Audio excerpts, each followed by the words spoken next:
The last Valentine text on Valentine's night. A girl sent a message from a place where no phone should work. Then she vanished. Then her phone kept texting after her number was shut off, and whatever answered her never stopped. February 14th, 2014, Columbus, Ohio.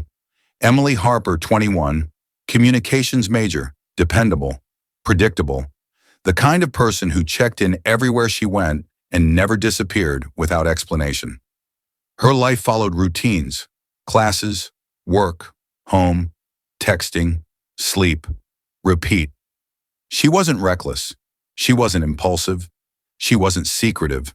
Her friends described her as the kind of person who made plans weeks in advance and stuck to them. That night, she planned to meet her boyfriend, Mark Reynolds, after his late shift at a warehouse on the edge of the city. It was cold, the kind of cold that turns your breath into smoke and makes sidewalks glitter with frost. At 7:12 p.m., she texted him, "Happy Valentine's Day. I made something for you. Can't wait to give it to you tonight." At 9:38 p.m., Mark replied he would be off at 11:30. At 9:41, Emily replied, "I'll come meet you." That was the last normal message she ever sent. At 11:42 p.m., Mark's phone buzzed. "I'm here. I think I'm lost." The message felt wrong. Emily never wrote like that. No emoji, no warmth, no personality, just words that felt empty. Mark replied immediately, "Where are you?" No response. He checked her live location. The map did not show a street, a building, or even a road. It showed a blank gray patch of land in Delaware County, Ohio, surrounded by farmland and woods miles away from the warehouse. He tried calling. Voicemail. He called again. Voicemail. At 12:15 a.m., Mark left work and drove toward the last signal. His phone lost service 5 miles before the location. The road narrowed, the streetlights disappeared, and the darkness closed in. When he reached the spot, there was nothing. No car, no lights, no buildings, no movement. Just frozen fields, dark tree lines, and a narrow service road covered in frost. Fog drifted across the ground. The cold air burned his lungs. The silence felt heavy, like the land itself was watching. Mark walked the area, calling her name, scanning the trees, shining his phone flashlight across the fields and ditches. He checked the ground for footprints. He looked inside abandoned barns. He walked the fence lines. He listened for any sound. Nothing answered. At 2:03 a.m., he called police. Emily Harper was officially reported missing at 2:27 a.m. on February 15, 2014. Officers searched her apartment. Everything she needed for daily life was still there. Wallet, purse, laptop, clothes. Her Valentine gift from Mark sat wrapped on her desk. Her car was still parked outside. Nothing suggested she planned to leave. No packed bag, no missing clothes, no notes, no online searches for travel, no unusual messages. But her phone was missing. Detectives pulled her phone records. The 11:42 p.m. message was confirmed. It came from her phone, her SIM card, her number.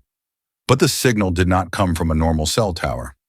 Network engineers discovered her phone briefly connected to an unidentified relay signal, not owned by any provider, not listed in any infrastructure database. There were no registered towers anywhere near that area. Investigators returned to the location during the day. Miles of farmland, abandoned barns, tree lines stretching into the distance, no buildings, no shelters, no underground structures, no signs of recent human presence. Search teams found no footprints, no disturbed soil, no dropped belongings, no clothing fibers, no tire marks, no signs of a struggle. Emily's friends described her as careful, routine-driven, cautious. She didn't wander. She didn't take risks. She didn't meet strangers. She didn't go into unknown places at night. Nothing about this disappearance matched her life. Detectives reviewed her last known movements. Security cameras near her apartment showed her leaving at 10:54 p.m., wearing a jacket, jeans, and sneakers. She was not carrying a bag. She was not talking on the phone. She was not being followed. She walked calmly. She turned a corner. She never appeared on camera again. Then on February 17th at 3:16 a.m., Mark's phone buzzed again. A message from Emily's number. Did you get it? Mark froze. He replied, Emily, where are you? No response. He called. Voicemail. Police confirmed something impossible. Emily's number had been officially deactivated 12 hours earlier at her family's request. Her phone should not have been able to send anything. Yet the message was real. Network logs showed the same unidentified relay signal. Same pattern, same anomaly. Police attempted to trace the signal in real time.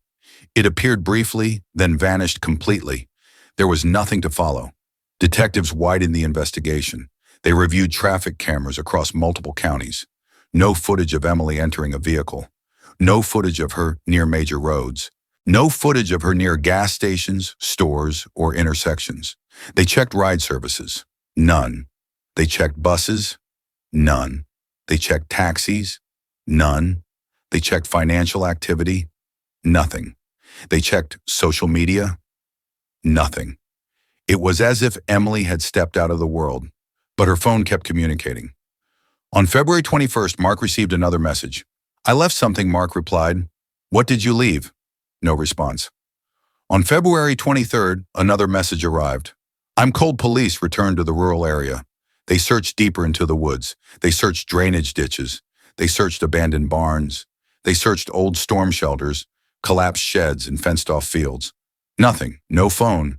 No clothing. No sign of Emily. Digital forensic experts were brought in. They analyzed the messages. They confirmed the texts were not spoofed, not forwarded, not generated by another device.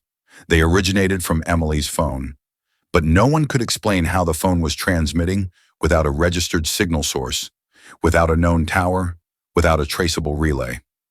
Investigators requested assistance from federal communications analysts.